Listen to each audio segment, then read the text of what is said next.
following is a special multimedia presentation from NorthJerseySports.com, sponsored by The Anvil. Let us introduce you. Hi, welcome to The Anvil. Let's get started on the tour, shall we? This is our designated area for warm-ups, calisthenics, abs, and stretching. Dan, maybe jeans aren't the best idea. If I can't get ripped, at least my jeans will. We have 60 by 100 feet of turf area for you to practice with your team or play with your friends. We have parties and field rentals. We can do basketball, baseball, softball, hockey, lacrosse, or the age-old gym favorite, dodgeball.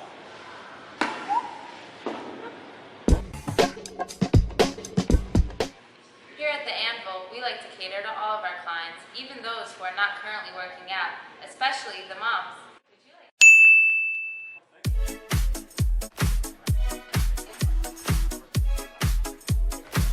Enjoy. Thank you.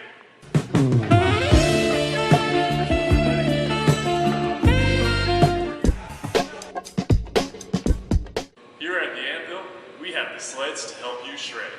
Isn't that right, Tyler?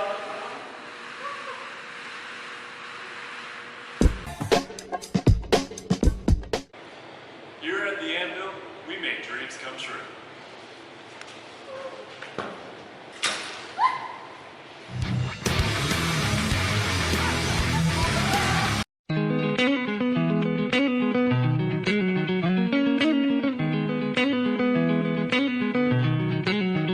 Back on the football show, NorthJerseySports.com's original multimedia series talking all things football across North Jersey. This is Season 7, Episode 8. It's playoff time, at least in the NJIC. We got big games all over the place, and we have the illustrious panel of North Jersey football insiders to keep us all up to date, starting with the venerable one. He is James Avatable. What's going on, Jerry? Hey, Cor. How you doing, buddy? Good week coming up, NJIC playoffs. We have one returning team, Park Ridge, and three newcomers. I think Hasbrook and Rutherford had held this hostage for a little while there, but has some new blood, which is a nice thing. Yes, very cool, and we'll get into that a little bit later on for sure, and we will do it with our head Husky in charge. He is the great, and I do mean the great. The great Twitterer, I should say. He is Brian Carr. What's going on, Brian? Hey, like Jimmy said, it's a great time of year. NJIC playoffs, some new blood in the mix here, three new teams. And last week I did mention Waldwick, Midland Park on the show. Coach mentioned to me that they were somebody to watch in that NJIC. But yeah, some great games out there. We saw a really good Clifton game, and we'll talk about that. And it's a fun time. Seeing a really athletic Kyle Teal this week. It was really impressive to see him play for Moa. So yeah, it's a great weekend and some good games coming up. Friday night we got the NJIC. We enjoy that small ball. Great time. Jimmy, correct me if I'm wrong here, but I think I just heard Brian Carr take credit for Waldwick Midland Park's success. Did you hear that too? No, I think he said that a mystery guest, a mystery informer, had told him to look out for Waldwick Midland Park, that they might be the best team in that NJIC, and they're going to get their opportunity. All right. With Lyndhurst Friday, and if they get by there, then they'll be in the final. So why don't we put it out there on the Twitter? Hit us on the Twitter at NJSCom. If you know who Brian Carr's mystery source, his unnamed source is, there's a NorthJerseySports.com dry fit T-shirt in it for you. So be the first to guess. Hit us at NJSCom on Twitter, and if you get it right, I don't even know the answer. Maybe I'll give myself a T-shirt, but if you get it right, I'll ask Brian Carr, and you can have a T-shirt. All right, this is going to be a good show because, like you said, we got the NJIC playoffs that start up this Friday night. We have a great guest, Greg Russo, the head coach of Northern Highlands. I wonder if that's him calling right there. Greg Russo, the Northern Highlands head coach. The Highlanders have won 3 straight 2 blowouts in a row here over the last 2 weekends, on a little bit of a roll at 4-2 and a good PowerPoint ranking heading into week 7 for them. So we're going to talk to Greg Russo. That should be fun. And let's, before we get to him, though, let's go around North Jersey, because that's what you two guys did Thursday, Friday, Saturday afternoon, Saturday night. So you did it all, Jimmy. Let's start with where you were on Thursday, because that was a surprising outcome. Clifton 13, Ridgewood 0.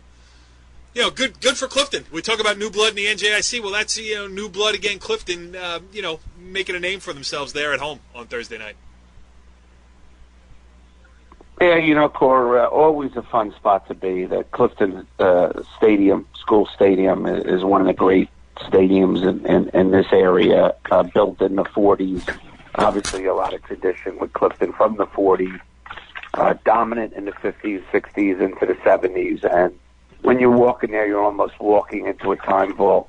Brian will let you know. You walk in there, you see the pictures of the old championship teams and the players, and just the atmosphere is tremendous.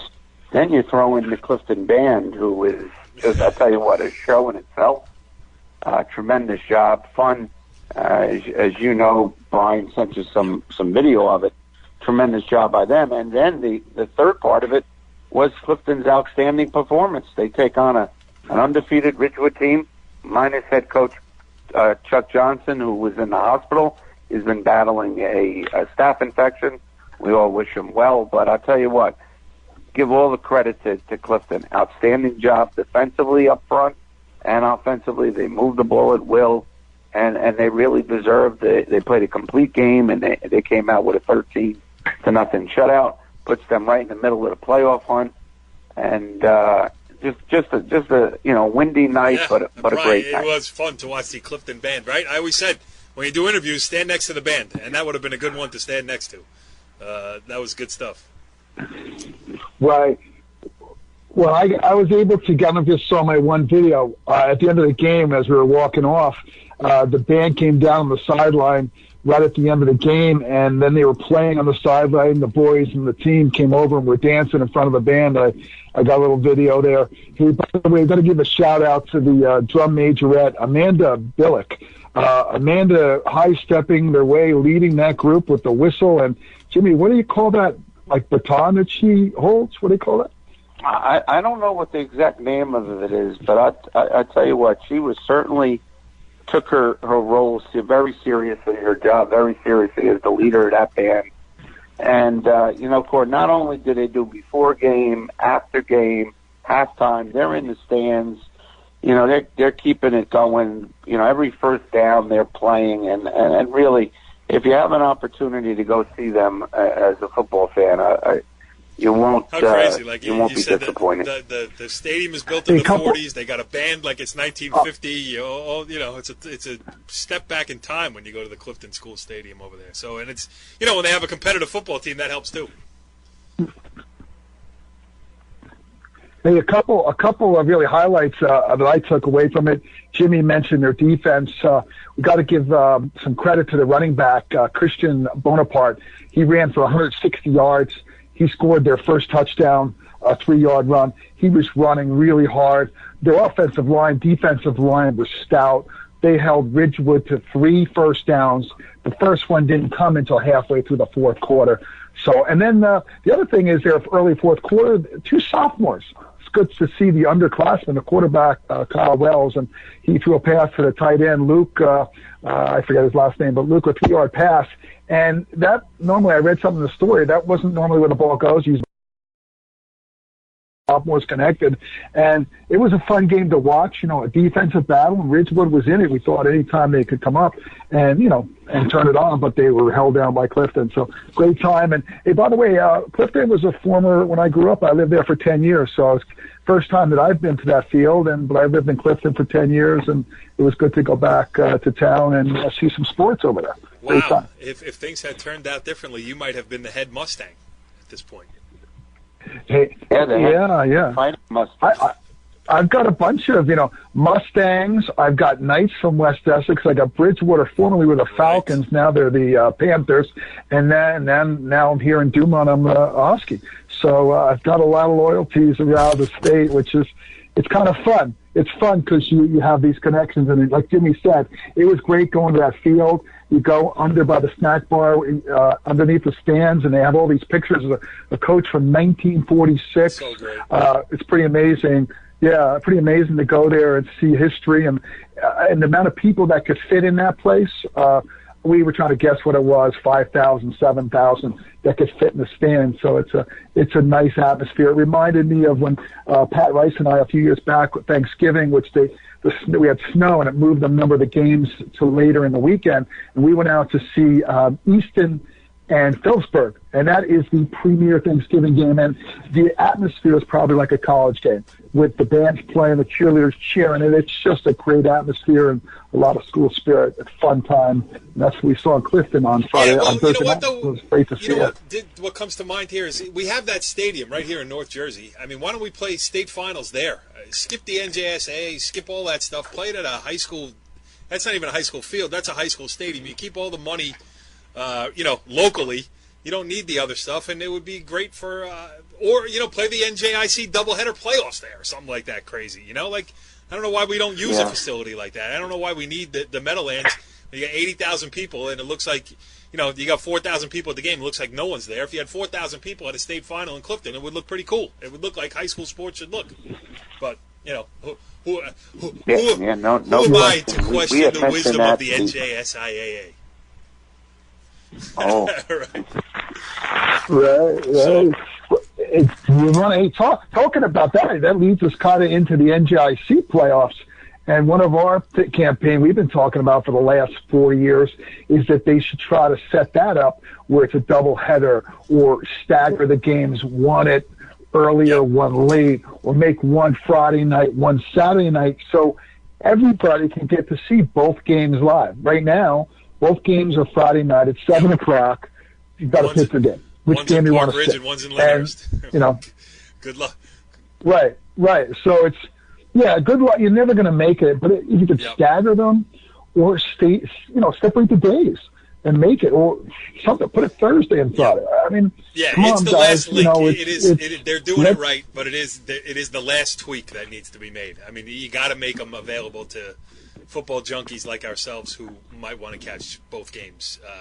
I'm sure there'd be a lot of people too, especially when there are a lot of border towns playing each other and everything else.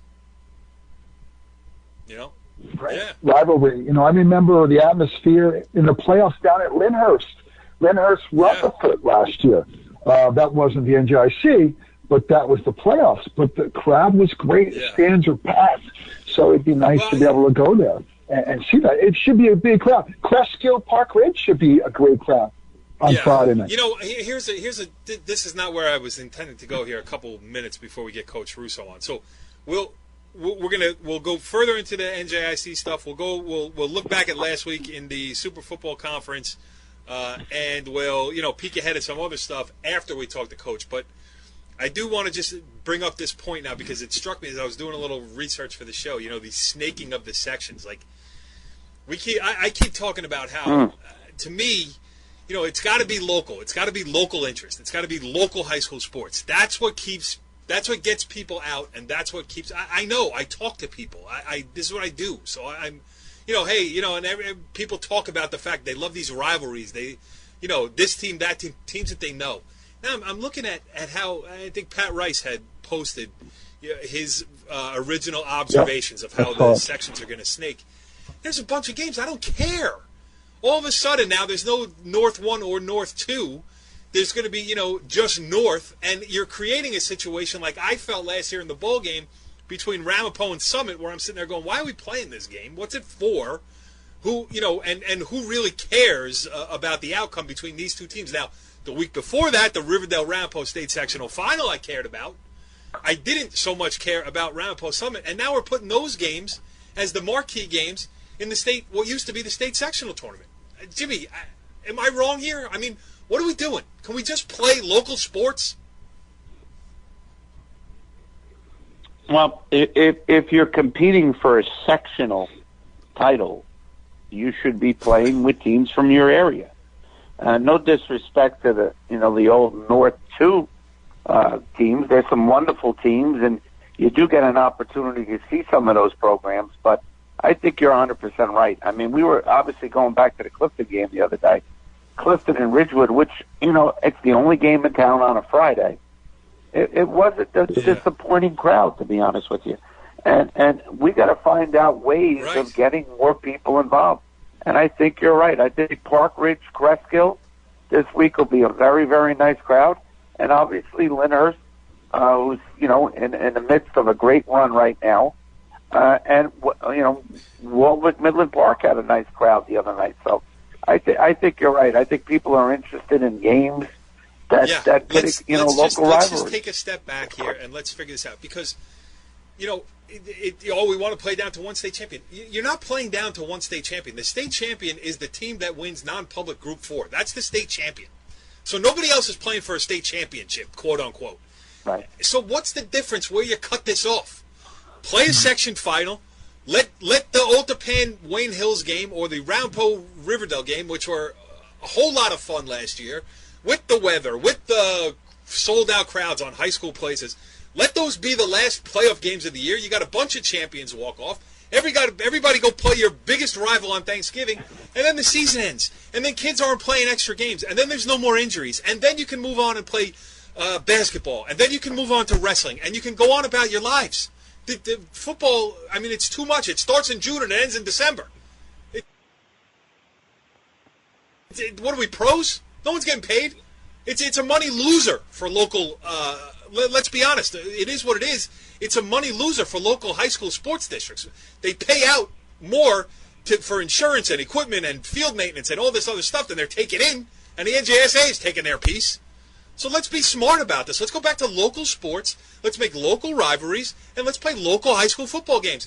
And we'll have our own championships. We don't need the NJSI. You could be whatever in any sport, but you can make a champion. You can play a championship game, and then when that team walks off the field, you can say, look, they're going to champions. Let's move into the next season. Anyway, that's it. I'm off my soapbox, and let's move on to the next issue at hand on this edition of the Football Show as we welcome in the head coach of the Northern Highlands Fighting Highlanders. He joins us on the Anvil Performance Hotline. He is Greg Russo. Coach, thanks for joining us here on the Football Show. No problem. Happy to be here.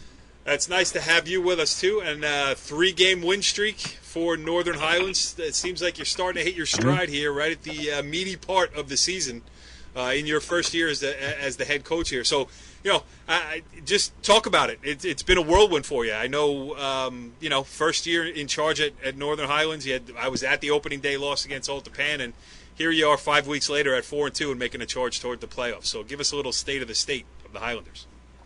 Yeah, I mean, it's been really fun. I mean, you bring up that first game, and, even though we lost, I felt like we played pretty well, but we're kind of just learning how to win at that point. I saw a lot of great things in that game. We came down from 14 points down, and right away I said, you know what, we got something here. These kids didn't panic down 14. They came out of half and adjusted and, got pulled it together and really played very well. I kind of, even though we lost that game, I kind of felt like we had a lot there to work with. And, they've been getting better. And I think one of the things around here is, we're learning how to win those games that Old Tappan's been winning for a long time. So I think that's kind of what we're working on. We've kind of got a lot of it figured out. And, that kind of brings to this week where it's kind of like the next test. It's like, have we gotten better? Can we win these types of games? And I like the way the kids are going. I like the way the team's kind of taking shape right now. Absolutely. I know you go back a long ways with our guy, Jimmy Avatable. So, Jimmy, take it away. Yeah, Coach. Your first 4 games, obviously Old Tappan, Clifton, Ramapo, West Morris, all, traditional, very, very strong programs. Obviously, the Clifton win, you beat Clifton up at Army at Mikey Stadium, and, they go out and they pull the shocker against Ridgewood. So, obviously, that's a quality win. But I think the win that you might look back on and say, hey, this was the one that might have set the tone for the future was the win. You travel out to West Morris, obviously a very, very solid program for decades now. And it's one of those games where you get up big and next thing you know, everything that can go wrong goes wrong. But you find a way to come out with the victory. What has that done for your program? I mean, it's been great, and I really think it started in Clifton because I did think they were a pretty good football team, and they were big and fast. And we really drill into our kids like you got to start believing in what we do and do it hard and trust it. And I think it started there. And West Morris kind of was like a really different game even for me as a coach because we went up pretty big. We kind of blew it back, and there were a lot of times where they could momentum had shifted back towards them, and every time we were able to kind of answer. Okay, we were able to answer and come up with what we got to come up with. Even at the end of the game, I mean, we had an interception where we gave the ball back in the last second to give them another chance to win. A lot of teams, the momentum was huge. A lot of teams would have folded there. This team didn't. We needed one more play, and we made it. And I think that's the thing as a coach you can kind of build on. And just even in that game, we probably had 7 situations that I've never seen in all the years I've been coaching. We had them all in one game. So just from a learning experience from a team about how to handle the clock and how to stay in bounds when you pop a big run late in the game and, hey, they onside kick in the middle and you got to react to that. Things like that you normally don't think about, even managing the clock and things like that, it happened all for them in one game. So I think going forward it's huge because we gained a lot of experience you could not get in a full season, which was awesome. And I do think it's a program type of changing win because it's the type of wins they weren't getting here. They were either winning the games that they were supposed to win, winning big, or losing to the teams they were supposed to. We never here they didn't have a history of winning that one score tough game against a team that wins a lot. So I think you're right. You're going to look back and that is a big thing. That's definitely true. Go ahead, Brian. Yeah, Coach, I think like you were saying, the Clifton win, I think was a big win. We saw them play Ridgewood, and they really dominated them last Thursday night. And so that's a quality win, I think, for you guys. It shows that your program is pretty solid. I always like to talk about the kids. I think that's what makes the programs. Yep. I noticed your running back, Ethan Harris, has been running pretty well. One of the top, I think, 25 rushers in the state. Running, almost 8 yards a carry. Talk about him. Talk about your quarterback. Your quarterback seemed to have a good year so far. Enzo, right? Enzo, the quarterback, and Mr. Saturn is with Zach. Zach Saturn's doing really well for you guys too. Yeah, we have a lot of guys, and our skill guys are really unselfish, which is important. Even Ethan, who gets the ball a lot, and is having a great year. I coached him. He wasn't even a running back when I got here. When he's a sophomore, I don't think he even started on the freshman team here. And he's really developed a lot. I remember standing behind him in scout my first year here. He was making some cuts, and I'm like, this skinny kid's got great vision. I remember watching him just I know his body's not ready yet, but I could just see what he was doing. I'm like, he's hitting stuff the right way. He's seeing things that most backs don't see. I knew if he kept developing his body and worked at it, it's not like he's a kid that grew up running the ball. But he really learned a lot, and each year, last year he got better, and this year, he spent some time in the weight room and really got a little stronger. And I think he's running more confident. He knows the offense well. And he's at the stage where he's confident, give me the ball, let me make plays. I can make plays here. He's been doing an unbelievable job at getting what's there. And I think the other thing with him that's kind of a little underrated, we ask him in blitz pickup to do a lot of things, and he's doing it. He's blocking for a lot of the Q runs that we run, and he's not a big kid, but he's completely selfless. He'll throw his body in anywhere for anybody else, and he's doing a great job. Enzo, you mentioned, is the quarterback. Right. For a sophomore, I'm letting him do a ton of things that most people don't let seniors do. Checking protection, checking plays, giving him different things to do, pretty complex reads, full field stuff that changes, depending on the coverage and things like that. And he's done a great job. He's made some real big plays in the run game, making good decisions there, making decisions on the pass. And, I think Clifton showed a lot. He threw an interception on his first pass of the day. They take it back, they score. A lot of young kids, they go in the tank for the rest of the game. He was like, I know what happened, I got it. We made the adjustment. He was like, okay, cool. We went right down the field and scored. You don't see that from sophomore quarterbacks a lot. When they make a mistake early, they kind of get gun shy a little bit. He wasn't. He was fine throwing the ball. On the next play, we threw it. He hit a guy. You kind of know right away he's different. He's not going to go down from one mistake in a game. It's not going to happen. Even two. He knows he's pretty confident in himself. He trusts what we're doing. He runs the offense the right way. He's doing a great job, and he's getting better every week. Zach Saturn has been here. He's been a 3-year starter here. He played outside receiver, moved him inside. He's playing safety for us as well. He's been great, both, blocking for Ethan, in a lot of different run schemes. Nick Howie's another guy who plays tight end and H-back for us. We ask him to do a lot of the dirty work that, people don't always see, but it's why Ethan's running for all those yards. and they've been doing a great job, making plays in the passing game, and Saturn gets involved with the run game a lot. So, it's been awesome. It's a complete team effort. Even Will Dreyer and Charlie Chaney, our receivers, they don't have like big numbers with catches, but they are blocking incredibly. And I know only as a coach you kind of notice those things, but like we have a lot of perimeter runs that are hitting because those guys are crushing corners. Which is big. And, they're making plays in the pass game when we need them. So, and I think the line really after the first game has really stepped it up. They've been getting better every week. And, this week's a huge test. We'll see how far they've come. Hey, on defense too, Coach, I noticed the defense really, it's pretty evenly distributed in terms of tackles. There's no really one guy dominated. You got Nick Lappy is up there doing a lot. And, you got also you got Nate Quinn. You got a lot of guys. John, so there are a lot of guys that are really evenly distributed amongst all those guys on defense. It's funny you say that. I was just looking at our stat sheet, and I'm like, this is actually crazy. Usually you have like a Mike Backer that has like 60 tackles by now, I think a lot of it's been like we've had some guys banged up, so different backers have played week to week. So like we haven't had many of the backers play all the games. So they've all been able to step in and do a good job. We probably had 4 or 5 guys that have played backer and done a great job. Like, John Osdemeyer missed the first game. Like, no one even really noticed, but, like, our starting Mike, from a year ago was out, and I thought the other guys played pretty well. Lappy was playing unbelievable and has missed the last couple games. We might get him back at some point, but we're not sure. And the other guys, Chris Herrera has stepped in and played well. Nick Holly has played well in spots.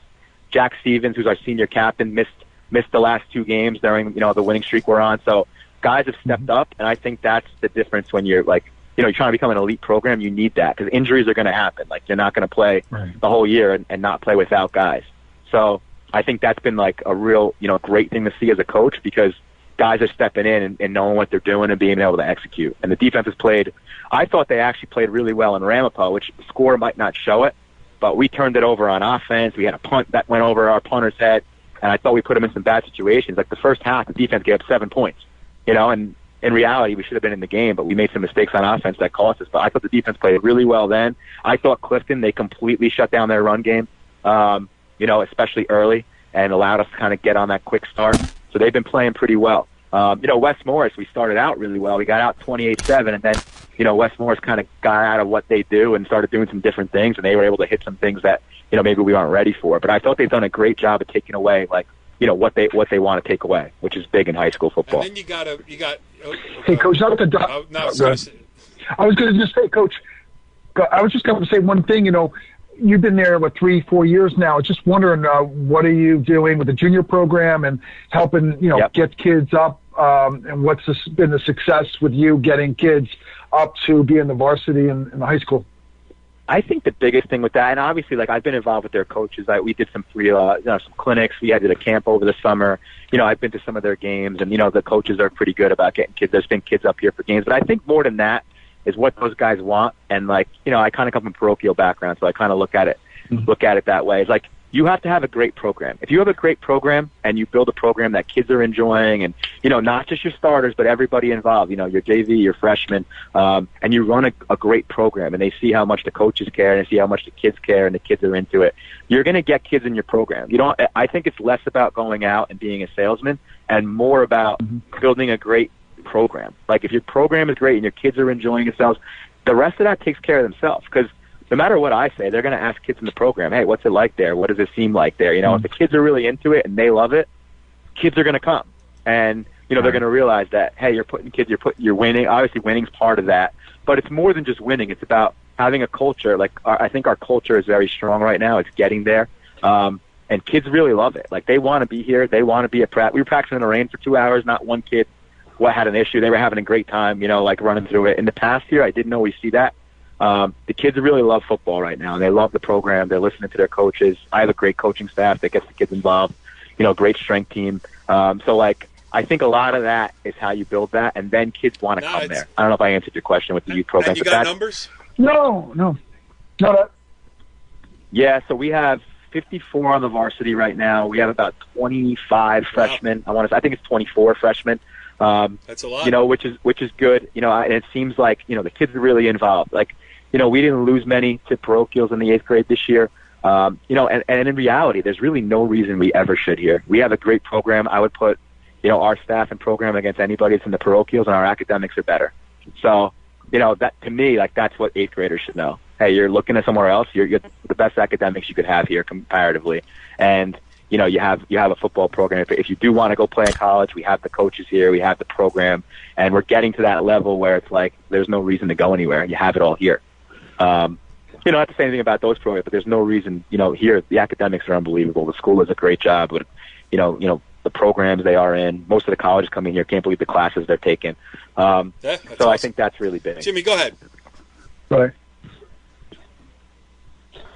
Yeah, Greg, you mentioned this week you have a big game coming up. Wayne Valley, 6-1 at Wayne Valley on Friday. Obviously, Coach Roger Cutlar is no stranger to you. Was one of your coaches in high school. Yeah.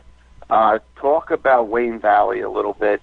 Sure. Their only loss is to Wayne Hills, which, was a kind of funny game, which anybody at that game knows, Wayne Valley probably could have won. Talk about Wayne Valley a little bit and the challenges that they'll give you on Friday night. Yeah, I know Roger a long time. Jimmy, you coached me back in the day. Roger was my D coordinator in high school. Or that you're that young. I've known him for... He was right out of college, and he was my DC. I know how bright he was then. He taught me a lot. So I know he's been doing it a long time, and they do a great job. And, if you know Roger, he's a defensive guy. Their defense has always been pretty strong. I think that's kind of where it starts with them. They're a great defensive team. They're good up front. They're aggressive. They take away, easy things you want to do. They don't give you anything. They make you earn it, and they're playing really well against the run. Against the pass, they've been great. They're making plays.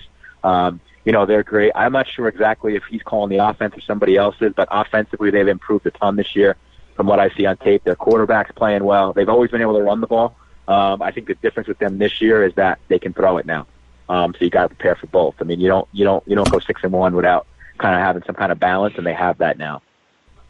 They do. Yeah, no, I was at the game on Friday night when they beat Old Tapan, and one of the other things they did really well was take care of the ball. I think they won the turnover battle 3-1 or 4-1, and that's going to win you some ball games. Especially, nobody on the public school, at least the higher level public schools, has really separated itself. Maybe Ramapo, but they got pegged back a little bit by Wayne Hills this past weekend. But and just least turnovers. It's such a cliche and it's so obvious. But if you don't turn it over, with talent being what it is and spread out the way it is, if you don't turn it over, you got a real shot against anybody. I'll tell you the same thing I tell all these because I watch all the tape. I watch all the tape around the best programs. I make sure I'm up on what everybody's doing. And same thing I tell my kids. Like Ramapo beat us pretty good, and they go in and they play. It's really like, it's pretty even. The coaches are all really good. And like if you go out against any of these teams and you don't play well, you don't play at a 8, 9, 10 out of one of those teams, it's going to get ugly for you in a hurry. And it's not about talent. It's like, hey, you're not playing well, you're going to get beat. Yeah. And you're right, Wayne Valley's done a great job in all their games. You don't see them turn the ball over a lot, and you see them getting a lot because they're very aggressive on defense and they force people into mistakes. They're a little different with their coverage, and they're very smart about their pressures. So they get people to make mistakes and they capitalize on it. You've been seeing them, and the difference between them and this year, they got a turnover now, they're going up top on you. They're getting in a heavy set, they're going play action, and they're going up top on you, and they're hitting them. I think that's the difference, I would say, with them than maybe the last year or two. They weren't really throwing it as well, but they've added that, and it makes them dangerous. Yep. All right, one more from each of you. Jimmy, you go first. Oh, Brian. Yeah, Coach. Obviously in the past, the playoffs, the possibilities were always easier to understand. This year with the way they're doing it, where they're staking it, do you even look at it at this point, or do you just say, hey, let's play the games out, and wherever we fall, we'll fall? I actually don't even, right now to me, there's so many moving parts that to get caught up with hey, if we win or we this seed, I told my kids the other day, listen, here's what I know. You're in the driver's seat. We have 2 good programs we're playing the next 2 games. You win those games, you're going to be in great shape. You don't, we're going to be crossing our fingers on what seed it is. So to me, I personally don't care who we get or what we get. I want to win because I want to win the game, and I want to be as high as possible. You'd love to have a home game. But, I think some guys get too caught up with, if we win and this guy loses, maybe after the last game or, after you played your last one, you can kind of worry about it. You get to the last week, you look at it a little bit. But the way it is right now and the way that strength of schedule and the PowerPoint, it's not like you could figure it out like we used to be able to. You're almost not going to know until it's done. You're going to look at it. And we won't know that either. So that's the thing that's driving me crazy. Like in the past, you could do the calculation, you could figure it out pretty easy, right?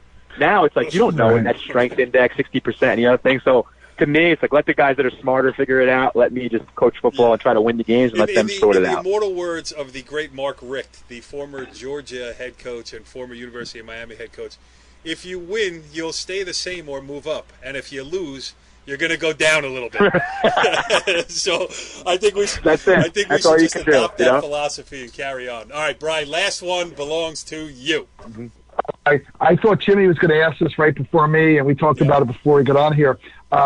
Queen of Peace, my father, my uncle, my aunt, they were graduates back in the 40s. You were going to go down there, and you were going to be their head coach, and then the program, they closed the school down. You want to just talk about that a little bit? You're going to be the head coach then? It was pretty crazy. I mean, I've had some crazy things. So, I took that job, and, some of the alumni had come to me and kind of, asked me to take it. And at first, I'm like, you guys are nuts. When I saw how passionate, Queen of Peace really has passionate alumni. And I didn't know that really, being from Paramus Catholic myself. But, they were really passionate. They didn't take no for an answer. They kept meeting me and saying, hey, would you look at this? Would you talk to us? And I'm looking, I'm like, you guys have 7 guys on the roster. Like, the school's about to close. But what I saw was how passionate they were, and they raised the money to save the place, and they cared so much. And I was like, you know what? If there's people that care and there's people that are, supporting the program and they want to build it, and I can help keep it. I looked at it like, hey, I can help keep the school open. And they were like, hey, if you get enough people here, if a football team rounds out and you end up with, a real football roster here, we're halfway to our goal to keep the school open. So I said, okay. When I got in there, I brought a whole staff of coaches there, even though we only had 9 guys. My first day, I get there, and they meet and they announce me, and half the kids are telling me where they're transferring to. And, I'm like, hey, guys, hold up a second. Let's talk about this a little bit. Let me explain what I do and my staff and what we're doing. And kids got on board, and a lot of kids that had left came back, and all of a sudden there were a lot of new 8th graders registering. And, I took over, we had 9. When I left, we had, 43 registered for the next year, that had come in. So we were rolling. We have a lot of kids that were starters in other places that were coming. Tons of it. I don't want to name them all, but a lot of them are at the parochial starting right now. There's kids that are, playing pretty Division I high-level guys that we had there. We were going to be good right away. So we did a ton of work. So after all that, after doing all that work, going out to all these different events and meeting people and coaches and, kind of helping them raise money, they just kind of pulled the plug, and we found out. I redid the weight room. The kids were doing great. All of a sudden, after a lift in May, they call a faculty meeting. I walk in there, and they just announce it. And it was crazy because some of those people, like you mentioned, some of the people who worked there 25 years, find out in a faculty meeting, oh, we're closing it. The diocese didn't make us, but the Monsignor's pulling the plug. And they said, hey, we give you another year to fix it. He just went, no, we're good now. We don't want to bring people in if we can't have them here for 4 years. And he wanted to close it, and that was pretty evident. But I really felt bad for, a lot of those alumni did a lot of work to raise money to keep it open, and a lot of those people were there a long time, and it closed. And they were all saying sorry to me. I'm like, guys, don't worry about me. You guys work here and have raised $1.3 million. And I don't think they got it back. I don't know how that all worked, but that was crazy. And I had to go into the weight room with all these kids that were working really hard and tell them, hey, guys, the school's closing. And, I had to help place them in other places and, I did help a lot of them with college. And a lot of them, even on that team, we probably had 4 or 5 guys that went to play Division I or II college. So it was good that I was there. I met those kids and those families. We were able to help them get to college. Yeah, but listen, it's a football life. If you hang around and do it long enough and stay in the game, who knows what's going to happen? Yeah. So you ended up where you are. You know what the positive of that was, though, too? I hadn't been a head coach.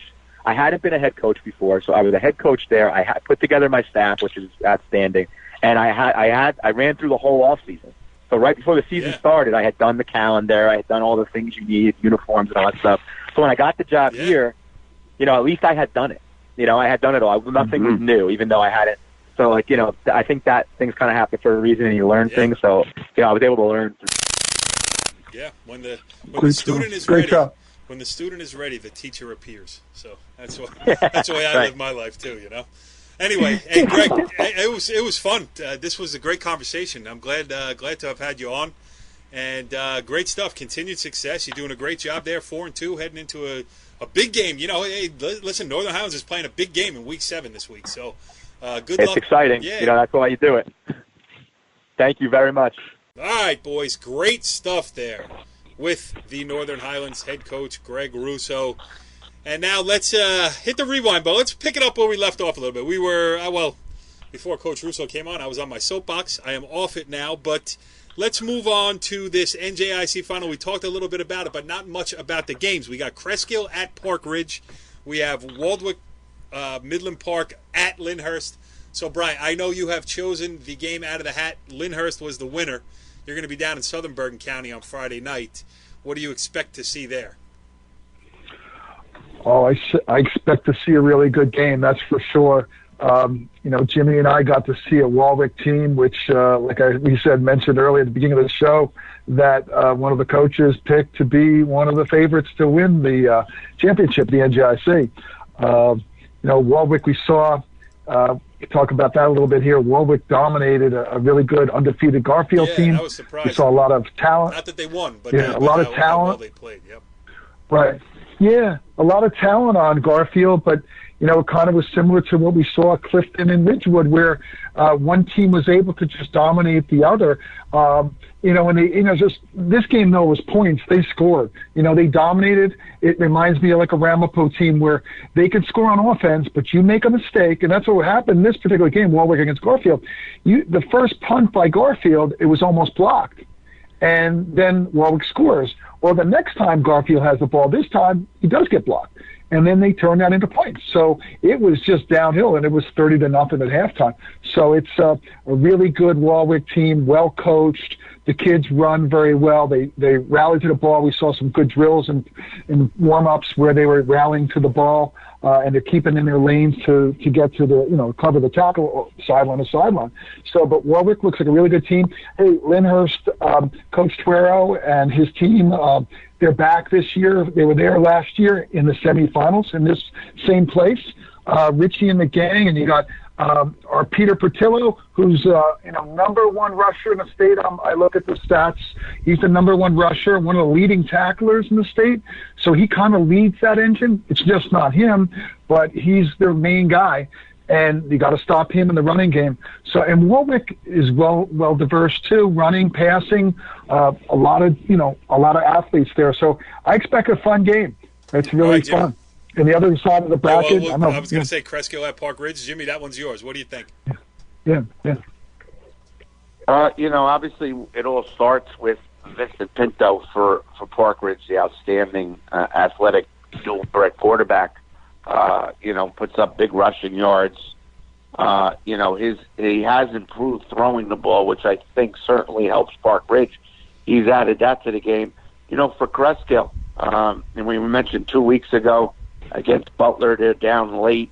They find a way. They find a way. They throw the ball. They throw 2 touchdown passes late in the game. You know, coming in, you might think they're predominantly a power running football team, which they are. They get knee high.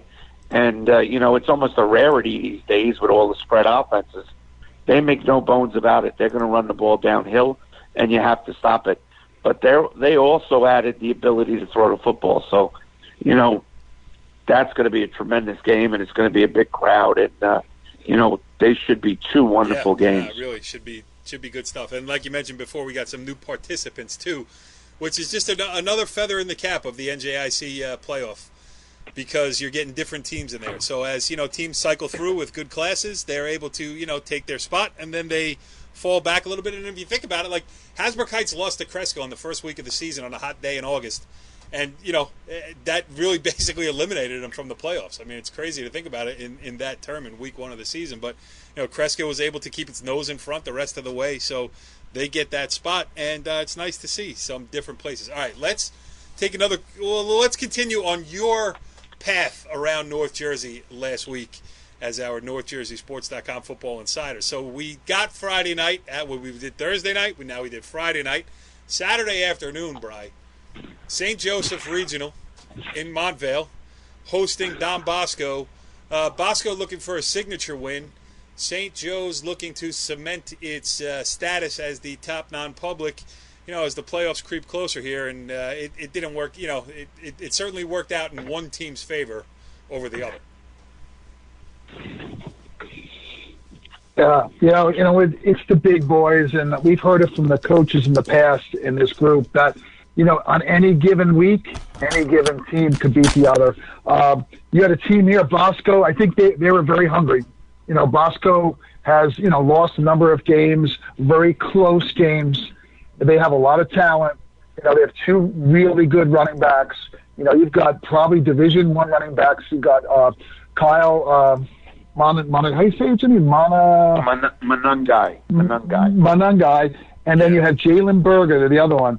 And Jalen Berger's been a starter there since he was freshman. Manungai had 225 yards on 25 carries. And these guys, as we say, have some shakes. And they get through the hole, and they move really, really well. And the quarterback stepped up, too. They got good running backs. And the quarterback was able to find a wide-open tight end that kind of broke the game open. But those guys, they got to the outside, and it's Berger, Manungai, and there's no stopping them. So it was, they needed that win. Joe's just got caught, I think, a little flat-footed in this particular game. They just got dominated a little bit up front, and it was all Bosco in this particular game. I didn't think at any time that Joe's was going to come back, and it was kind of a surprise. Joe's has done that to a lot of people. They go out there and they smash around on the line and beat people up, but in this particular day, it wasn't their day. So it's back to what I just said at the beginning. It's the big boys on any given week. They're beating each other up, and you never know who's going to come out on top. Joe's got a big game coming up, by the way, with Peters, by the way, in 2 weeks. So they're going to be tested again down there. Who right now Peters went to number one, replacing Joe's at the number one spot in the state. Jimmy? Well, I remember Nunzio, Coach Campanelli. We had him on 3 or 4 years ago, and he said, we said to him, it's big on big, it's good on good every week, and it's very difficult to stay at that high level. St. Joe's coming off a very tough win against Bergen Catholic the week before. Don Bosco coming in with a game that they felt they let get away against St. Peter's at Cave and Point. I think Brian's 100% right. I think Bosco came in very hungry, and their effort showed it. At times, Joe's looked disinterested, and Don Bosco just took it to him. Manungai and Berger are the best duo of running backs probably in the state. I think Coach Abella did a tremendous job of coaching. I think he went there, and in a lot of the play calls, they faked the punt for a first down, which led to a drive early on. They went for a 4th and 1 on their 37-yard line. So I think he was sending the message that, guys, we've been close, but today's the day. We're coming here to win the game, not to not lose it. Right. And I tell you what, it was a tremendous performance by them. St. Joe's, I think they're going to have to lick their wounds, look in the mirror a little bit. And, they have Seton Hall Prep this week, which they should win. And, these teams probably will match up again down the line. Yep. Yeah, like we've been saying all year. It doesn't the non-public wars don't really start until the playoffs because, the big boys are all going to make it, and then that's where it counts, whether you win or lose. Not that these games in the regular season don't count. I'm not saying that. But, it's not eliminating them from anything. It's not like if you lose in week 1 like Hasbrook Heights did, you got no shot to make the playoffs. You can lose in week 1, week 4, and week 6 and still go on and win a state championship, too. It's going to come down to health, who's playing the best at that particular time. And, Bosco looks like it's rounding into form and getting some confidence and also getting a grasp of what Dan Sabella is bringing, to the program. We know his track record as as a great high school football coach. And, he's got to give him some time to implement this stuff. And, the kids are going to get better as the season goes along. That's the idea of playing a whole season. So, good stuff there. All right, so that was Saturday. And then Saturday night, Jimmy, you went and you saw another good one. What was it? Mahwah 28, Westwood 20 Mahwah in a final. I mean, another great game and some good athletes running around on that field, too. Yeah, no question. That's been one of the better rivalries the last, decade or so always close, always competitive. Wanted to take a look, and this is really the first time I've seen Mr. Teal, Kyle Teal, the outstanding dual threat quarterback from Marwa, who is also a big-time baseball recruit committed to Virginia. A lot of talk of him being drafted in the Major League Baseball draft. And the one thing that jumps out on you is, he was a workhorse. He had 16 carries in the first half. He also had the first 2 carries for them in the second half. One went for 80 yards and the other went for 70 yards.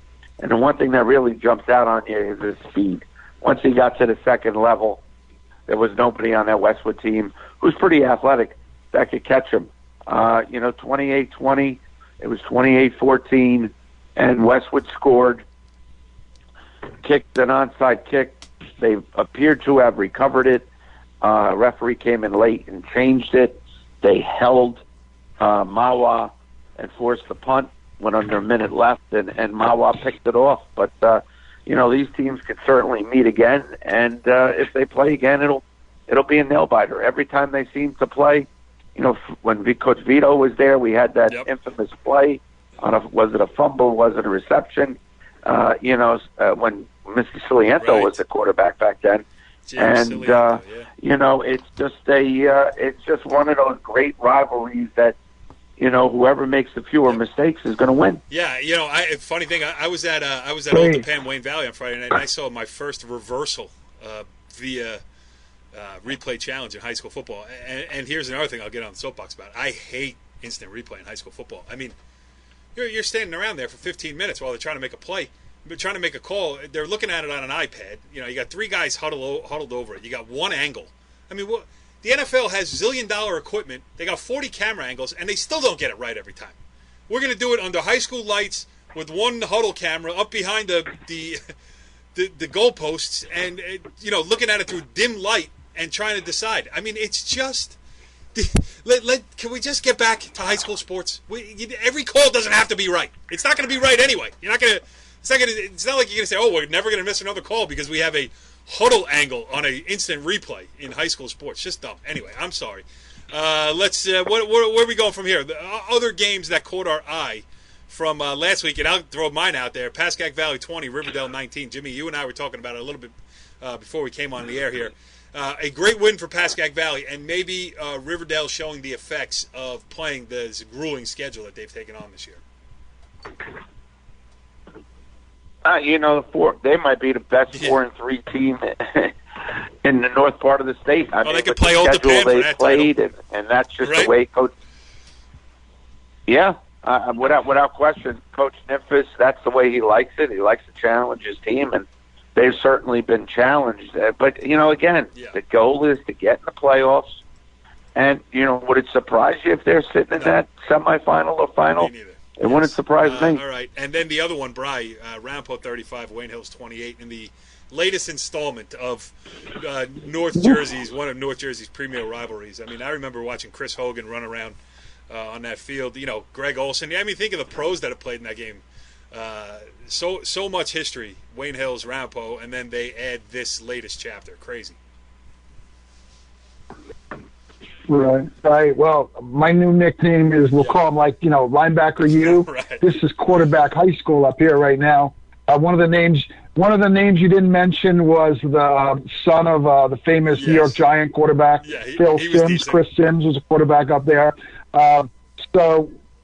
He's pretty good. He's now he's hanging around on the college doing some games. College games, but Charles DePrima, who's the junior quarterback, who was really leading the team in the first half. They were up 21-6, and then he goes down with a leg injury. But you know what? We got a senior sitting here waiting, ready to come out and lead the team. So Chris Valdano stepped in for Charles, and he led the team. Really, he helped. Wayne Hills battled and stayed in the game, scored late to tie the score. But Chris Valdano was able to, on the first play of overtime, throw a touchdown pass and lead the team, and they were able to shut down Wayne Hills on their turn in overtime. So it just goes to show, when you've got a good program like they do and you've got kids ready to play, hey, it's a pretty good thing to have when you have a backup quarterback on top of that, who's been waiting there to play. So the number one team, 20 games in a row now. Yeah, we were following that remotely as we traveled back on Friday night from Waldwick and watching that go back and forth. It was pretty fun to follow that. So and Sean Clapp was the guy who caught that touchdown in the end zone for them. So look, they're really in good shape. Charles DePrima is one of the top quarterbacks in the state. We saw him play against Riverdale. And, he's top notch. And so Chris Valvano just adds to that ammunition for the state champs there. So it's fun to see those guys. Yeah, I mean, Rampo, I believe they got 37 kids on the freshman team. They lost a few to the parochials. I mean, they're the outlier. Well, not really. I mean, actually, listening to Greg Russo say that they had 25 freshmen. That's a big number, too, for Highlands. But Rampo, it's a football machine. I mean, they love the game of football. They devote resources to it, and they win consistently. So they got that is what you try to build. You try to build community support. You try to build participation. You try to build a winning tradition. Rampo's got all of it going right now and doesn't show any signs of slowing down anytime soon. Jimmy, anything else from last weekend before we take a peek ahead of what's coming up this week here? I think those were pretty much the highlight games that you mentioned, and there were a lot of them.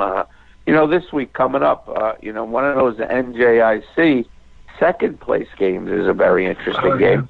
Emerson at Hasbrook Heights. That'll be a very, very good game too. Emerson gave Park Ridge everything they wanted in that game 2 weeks ago. Hasbrook Heights, since that opening day loss to Cresskill, has dominated. So that's another very interesting game.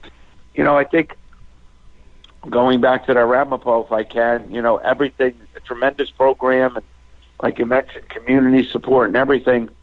And I think what has also helped that is the way it's an open enrollment district now also. Where now if you're a kid from Oakland or half of Franklin Lakes, which used to be Indian Hills, those kids can now go to Ramapo. So I also think that has helped Ramapo. And I also think, in a way, it's hurt Indian Hills, obviously.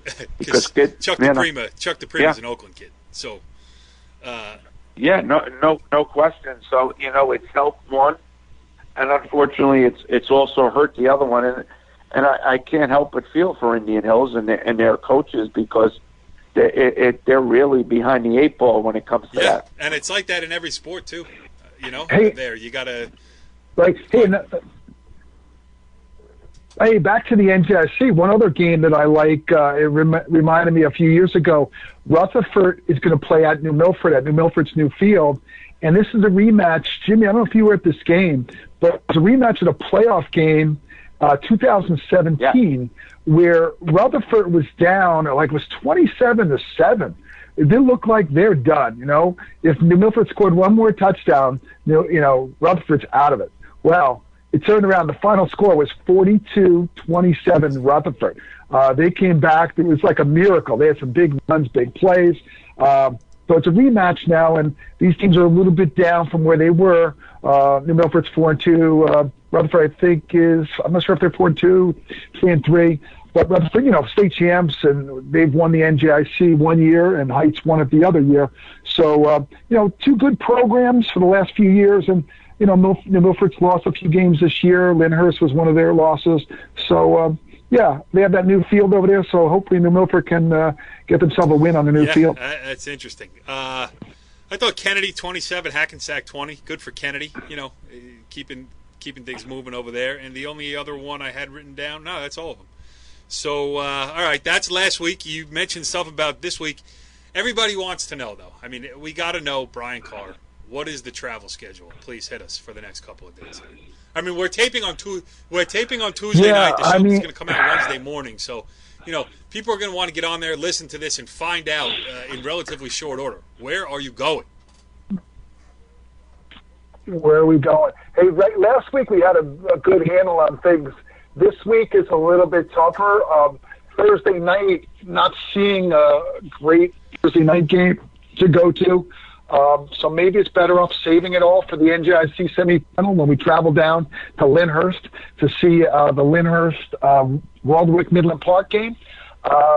So right now that's the plan. And Saturday is we have to look at that a little bit too. There's some interesting NJIC games, but we haven't figured that one out yet. So hey, you never know where we go on Saturday. There's a bunch of games out there. Jimmy may want to go down there. Old Japan at Teaneck. If you bring your bug spray, maybe you go down there to see that one. Saturday night. Yep. Or Saturday you got Englewood at Bergenfield. So there's a few games out there. We just have to find one we usually like to go the most competitive type game. So, so we haven't figured that one out yet. Okay. Hey, it's amazing how fast the season's going. I know we say this every week, but when you think about it, I mean, we're about a month away from it being over, which is crazy. And like I said, just want to see some good games and good competition. Yes, and I think we will. And I also want to take this opportunity to again thank Greg Russo for coming on the show tonight. That was a lot of fun talking to him. So, as Brian mentioned, there's a lot of options out there. We're going to get to some of them, and then we're going to come back here next week, and we're going to talk about them. We'll see you next week on The Football Show. Follow the leader.